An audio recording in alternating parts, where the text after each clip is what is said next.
מעניין אותי ככה רגע לפני שנתחיל, תספרי לי האם קצת חזר חמצן? תראי, החמצן חזר ולא חזר, כי הוא חזר כן, כי הבן שלי חזר ברוך השם הביתה. יחד עם זאת, זה שחזרו היום ללחימה, וואי, זה גומר אותי.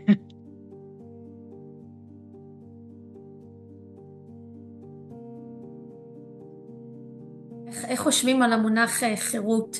איך מנחילים לאחרים את היכולת לא לקחת את מה שיש לנו מובן מאליו? כל הזמן הייתי אומרת לו, לקחו אותך פיזית, אתה לא בחירות, אבל ברוח שלך, הרוח היא שלך בחירות. יש את השיר של יורם גאם, לא תנצחו אותי. כל הזמן הייתי אומרת לו, אליה, אתה תגיד לעצמך בראש, תסתכל על המחבלים ותגיד לעצמך בראש, אתם לא תנצחו אותי ברוח. בסופו של דבר, אני אחזור הביתה. באמת, אני באמת אישה דתית, אבל לא יודעת למה תהילים פחות התחברתי. ומאז שאליה נכתב, כן התחלתי לקרוא את הפרק שלו, והתחלתי לקרוא עוד כמה פרקים שאמרו לי לקרוא בשביל החטופים.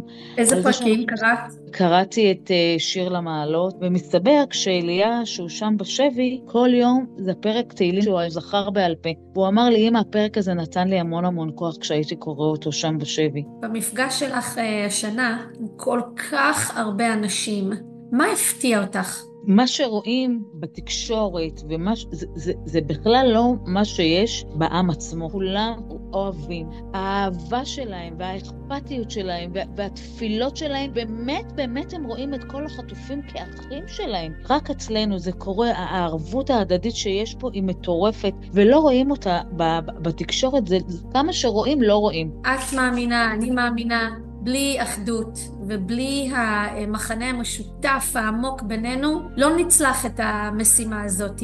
איך אנחנו מיישמים אחדות?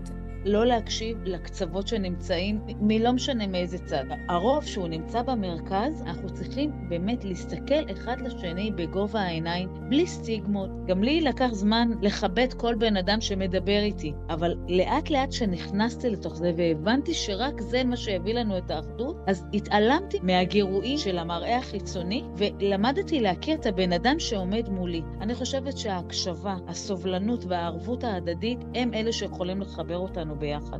אנחנו לפני חג הפסח, והדבר הכי משותף זה העברת המסורת שלנו, והגדת לבנך. איך את חווה את חג הפסח הזה בהשוואה לשנה שעברה? מה ההגדת לבניך שהיית רוצה שכל אחד מאיתנו יעביר לבנים, לילדים שלנו?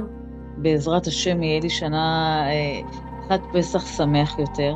אליה גם נולד בפסח, אז זו שמחה כפולה, הוא נולד במוצאי ליל הסדר. שנה שעברה אני לא הייתי מסוגלת לפתוח את ההגדה, באמת היה לי מאוד קשה. אני חושבת שההגדת לבנך השנה הוא מקבל משמעות מאוד חזקה, כמו שביציאת מצרים ראינו ניסים גלויים, עם ישראל ניצם, הפך להיות ישות של עם. ההגדת לבנך השנה צריך להיות גם האחדות של עם ישראל, שהנה בלי האחדות הזאת לא יהיה לנו כוח.